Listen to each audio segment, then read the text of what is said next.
Now, for example number 2 here, prove the 1 plus sine x over 1 minus sine x minus 1 minus sine x over 1 plus sine x is equal to 4 sine x second squared x. Now here, nasan ba yung mga komplikadong function dito? Diba yung nasa left hand side ito? Ang komplikado. Ngayon, using the butterfly method in algebra, we can now simplify this. If we multiply this diagonal, 1 plus sine x times 1 plus sine x, that is equal to 1 plus sine theta squared. Huwag kayo malito that x, yung x daw dyan, that is our theta or our angle. I-multiply mo din itong another diagonal, that is 1 minus sine theta times 1 minus sine theta, that is equal to 1 minus sine theta squared. That is equal to, then multiply the denominator of the two terms. 1 sine x times 1 plus sine x. Ito yung result. Yung gumamit ka ng butterfly, ito naman yung result niya. Now, anong ibig sabihin ngayon ng 1 plus sine theta squared?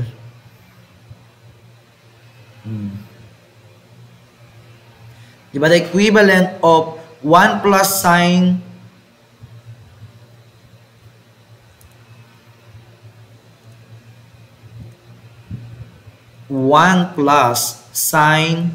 theta squared. Paano na to? 1 squared, that is 1. 1 times sine theta, that is sine theta, times 2. This plus 2 sine theta. Then, sine times sine, kasi squared yun, that is plus sine squared theta. For another term, that 1 minus sine theta squared. 1 squared, that is 1. 1 times negative sine theta squared, that is minus 2 sine theta. Then negative sine squared, that is positive sine theta squared. Since this is minus, i-distribute ngayon natin yung kanyang operation. Negative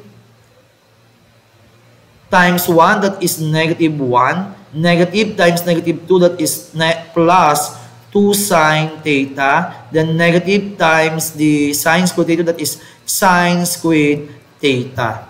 Then, if we multiply, that is the result. If we multiply the denominator, what is the result? 1 minus sine theta times 1 plus sine theta. That is equal to 1 times 1, 1. 1 times the sine theta, that is negative sine theta. Then sine theta times 1, that is sine theta. Then sine theta times sine theta, that is negative sine squared theta. Then add. What is the result? 1 negative sine plus, that is 0. 1 minus sine squared x. Kaya yan yung denominator. Minultiply siya.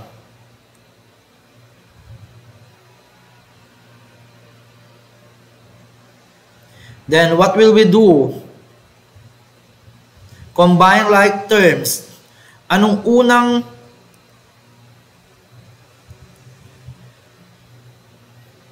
maka-cancel out?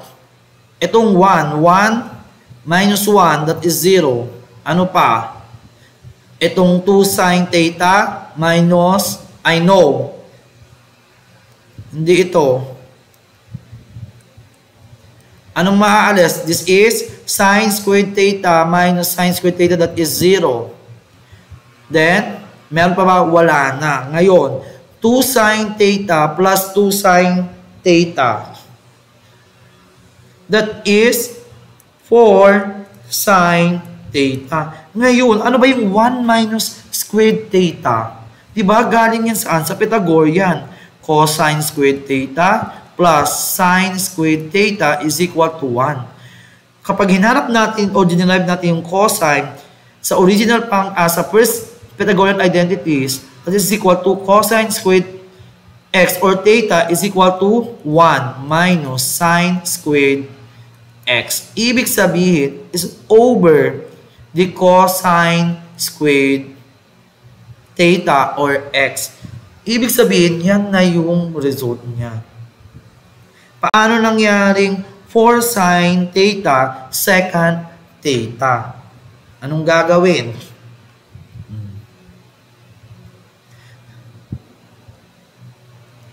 Anong gagawin natin?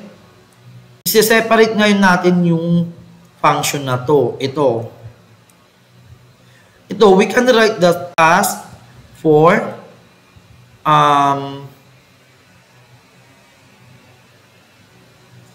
sine theta times 1 all over cosine squared theta.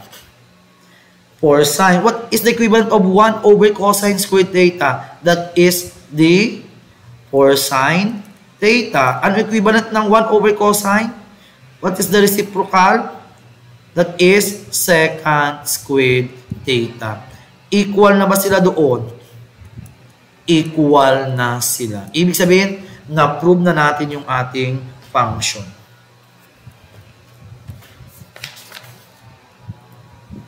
Next, what about this? Prove tan x cotangent x is equal to cosecant times secant x. What is the complicated expression? The tan x plus cotangent x. What is the equivalent of tan? That is sine over cosine. What about the cotangent? That is cosine over sine. Now, what is the next step? What is the next step? Here, we will now use the butterfly method. Here, sine x times sine x. That is sine x squared plus cosine x times cosine x. That is cosine squared x. Then, multiply the denominator. Cosine x times sine x, the result is equal to sine x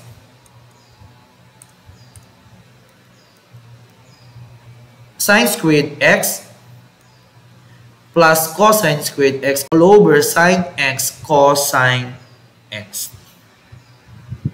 Anong gagawin natin? Paano natin isi-simplify yan? We have sine squared x plus cosine squared x all over sine x cosine x.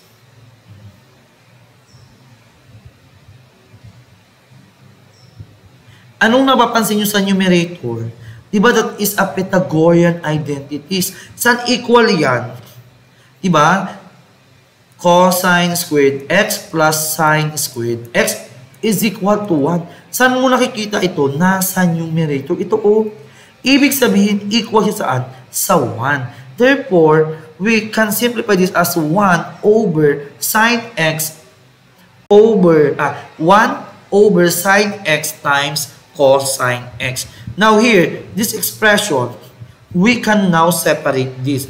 Pwede natin ilagay yan as 1 over cosine x times 1 over sine x. What is 1 over cosine x?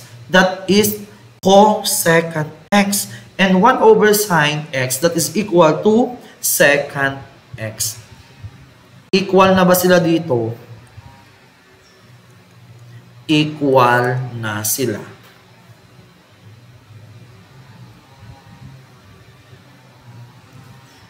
Example number 4.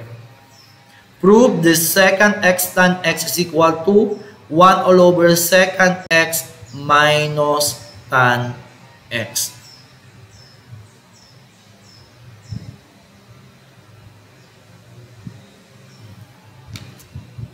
The example number 4, this is your seat work. Kailan isasubmit? Sa Monday next week.